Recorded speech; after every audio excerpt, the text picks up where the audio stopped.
Hello, I'm Mark. I'm just going to show you the waves functionality on the PITT CC FLWR.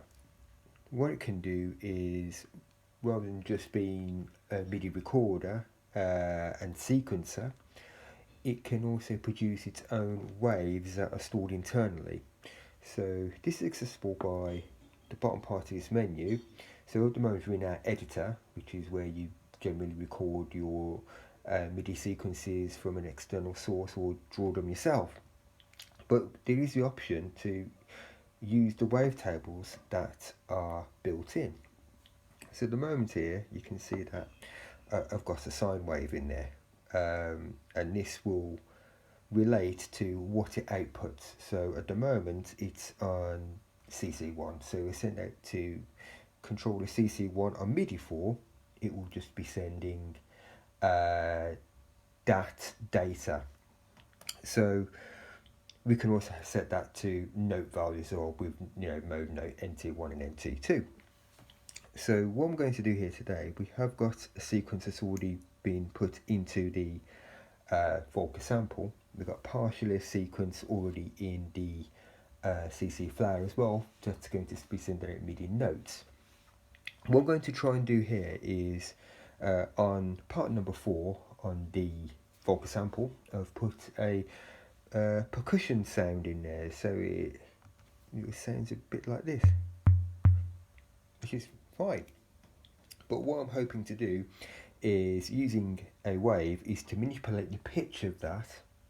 So it's not going to be keyed like if you're pressing a key on the keyboard. It's going to be a free rolling pitch. So how we're going to do that is, first of all, let's have a listen to the pattern that we've got so far. So it's a standard 4 to the floor house style beat, running at 128 BPM. So at the moment we've got nothing programmed in for the sequence in part 4, which we're going to put into the actual sample. So let's do that now. So go to step mode. So you can hear that piece of percussion now in the background here. So we're already on MIDI channel 4 for patch 1 on the CC FLWR. Now for the CC number, I know that number 43, according to the MIDI implementation part for the Volca sample, is to change the pitch of the sample in that part. So as soon as I activate this, you should hear a change. So immediately you can hear that that wave is affecting the pitch of that percussion sample. We can up the rate of it to change it. So again, that's another effect. We can invert the wave using the I button. A is the amplitude, which changes the width of the change of that wave. So it's quite flat now, so it's staying at one particular pitch, but we can make it quite extreme. P is position, so you can send it high, or we can bring it down low.